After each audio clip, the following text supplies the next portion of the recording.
بسم اللہ الرحمن الرحیم۔ السلام علیکم۔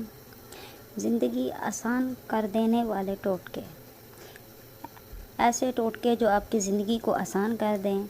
گھر کے دروازوں، کھڑکیوں کے شیشے اور آئینے چمکانے کے لیے کپڑوں میں لگانے والا نیل پانی گھول کر شیشوں پر ملیں، پھر صاف اور نرم کپڑے کی مدد سے اسے صاف کر لیں، شیشے چمک جائیں گے۔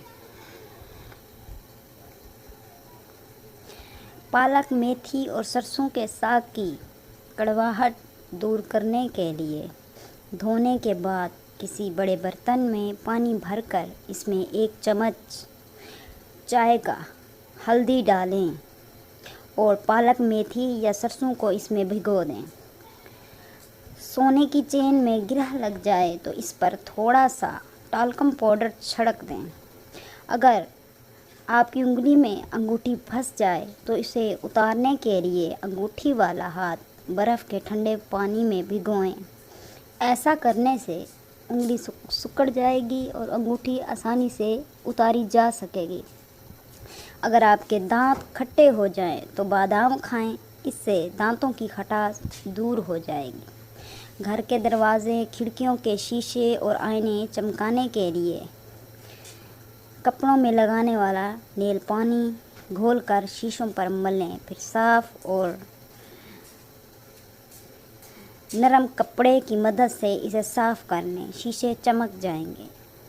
اکثر ناریل کا تیل سردیوں کی وجہ سے جم جاتا ہے، جو پریشانی کا باعث بنتا ہے اور فوری استعمال میں نہیں آتا۔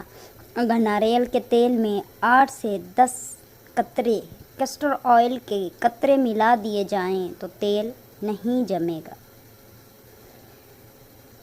دیگچیاں جل کر گرم یا بالکل سیاہ ہو جائیں تو چولہے کو تیز آنچ پر چلائیں اور متاثرہ دیگچی اوندھی کر کے چولہے پر چند منٹ کے لیے رکھ دیں، پھر اتار کر مانجھ لیں، دیگچی چمک اٹھے گی۔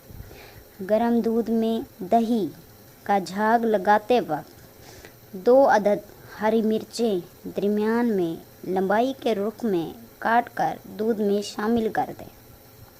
اس سے دہی صحیح بنے گی۔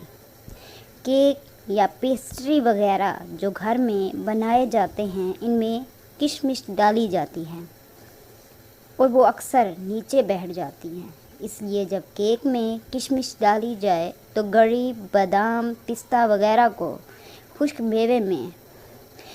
میدے میں الٹ پلٹ کر کے کیک کے مکسچر میں ڈال دیں تو کشمش اپنی جگہ ہی رہے گی اور نیچے نہیں بیٹھے گی۔